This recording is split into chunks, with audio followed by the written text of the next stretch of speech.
But the truth of the matter is, we must ask the same question. So did the little gal from Iowa get the coach fired? The Indiana Fever, they have fired everybody. Everybody. After just 2 seasons, the Indiana Fever have obviously made a big change by firing their whole leadership group, including Coach Christy Sides and the president general manager. Let's start with first, what went wrong this season for us to get to this point for Indiana? Well, it's interesting because, especially looking at that graphic that we just had, the Indiana Fever had the best record among the teams who are currently in search of a new head coach. Christy Sides came in early with an expectation to get this Indiana Fever team to the playoffs. That was their goal, and that's exactly what they were able to do. The Fever felt forced to make significant organizational changes, even though they had the best record among teams looking for a new head coach. Don't think she is. From all I have heard from everybody inside the joint, she ain't. But something happened somewhere, somehow.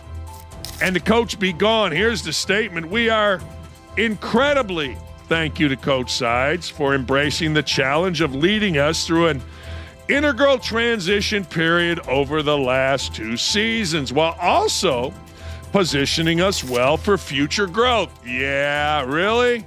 All right, then. While decisions like this are never easy, it's also imperative that we remain bold and assertive in our pursuit of our goals, which includes maximizing our talent and bringing another WNBA championship back to the great state. I'm putting that in because it is a great state of Indiana. Coach Sides was an incredible representative of the Fever in our community, and we wish her nothing but success in the future. The decision to split with Christy Sides coincides with mounting annoyance from stakeholders and fans, underscoring the strain placed on professional sports coaching staff. The Indiana Fever, they have fired everybody. Everybody. Their president, their general manager, and now their head coach, Christy Sides, gets bounced after just 2 seasons. This year, she gets Caitlin Clark, leads them to the playoffs. You know, they exit the playoffs after 2 games. It's not much of a playoff run. Fever, just a nonchalant little, hey, we've parted ways with head coach Christy Sides. This was kind of telegraphed, though, because there had been a report that came out earlier that Stephanie White, I think she was the head coach of some WNBA team, and she was leaving and had 3 candidates of destinations on her list, and the Indiana Fever were one of them. That came out last week, so no surprise it was telegraphed that the Fever were going to move on from Christy Sides. This coaching drama is further complicated by Caitlin Clark's notoriety in Indiana, where her influence continues to generate conversations about the state's women's basketball scene's future. Most important thing in every state is Caitlin Clark, at least in Midwest states, at least in the great state of Indiana. And this hit me yesterday. Wow. It hit a lot of people yesterday. The head coach of the Indiana Fever, Christine Sides, gone. She gone. Fired. A lot of people were complaining about Christine Sides. I thought, what the hell, man? You know, they went from a horrible team to a playoff team. They were an exciting team, a fun team. Caitlin Clark acted petulant. Sides wasn't afraid to step up and coach her a little bit, but I'm not there every day.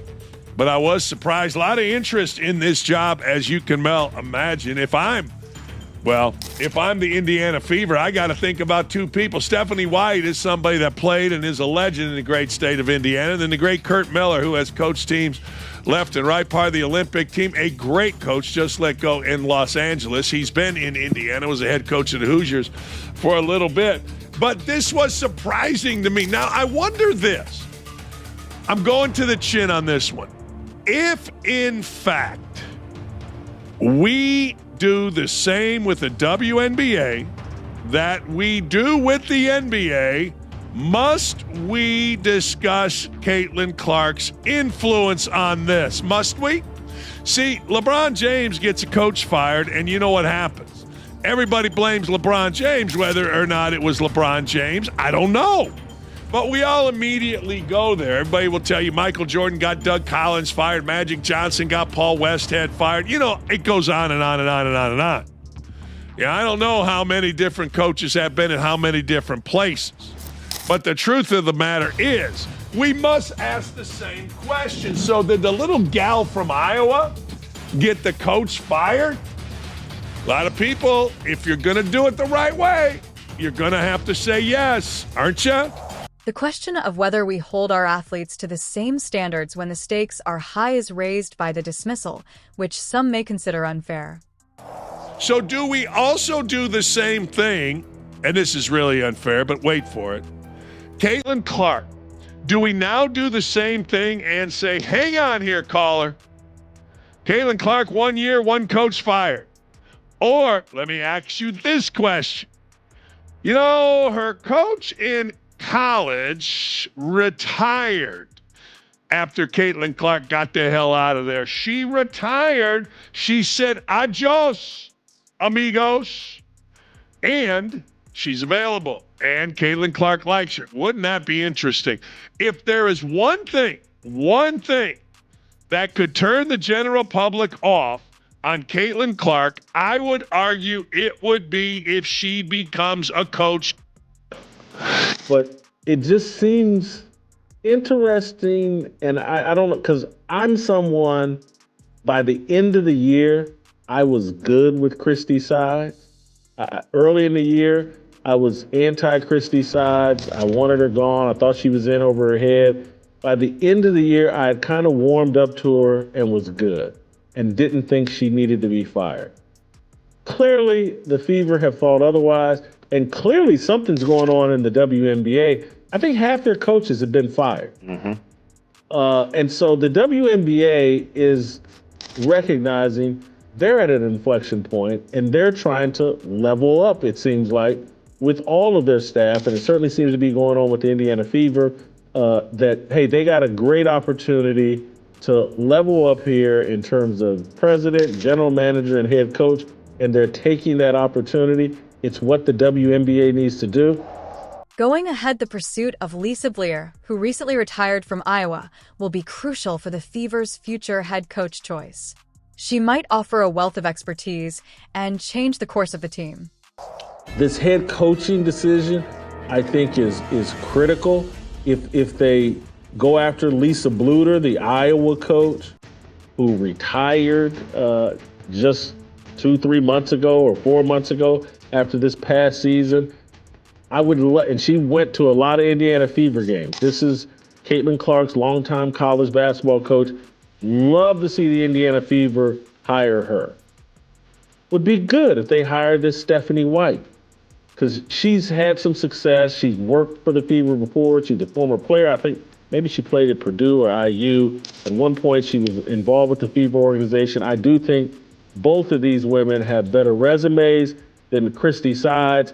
And I'm just going to keep it 1,000% real. Why I want Lisa Bluder.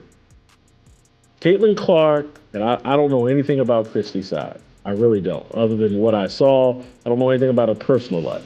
But I do know Lisa Bluder is married. And I do know that the Indiana Fever, in order to max out Caitlin Clark, they need a more traditional family-type structure atmosphere in Indiana. So at this time, at least, it sounds like the Indiana Fever, they've made other changes as well, but they think that moving on from Christy Sides is probably the best bet. All right, so we do know at this point that they are going to begin their head coaching search immediately. So who would you like to see fill this position? Is there anyone top of mind that seems like a really good fit for this team?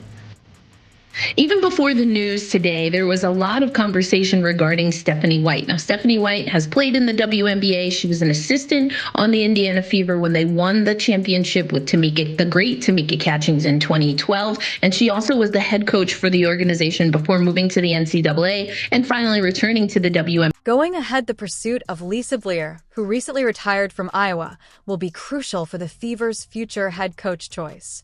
She might offer a wealth of expertise and change the course of the team.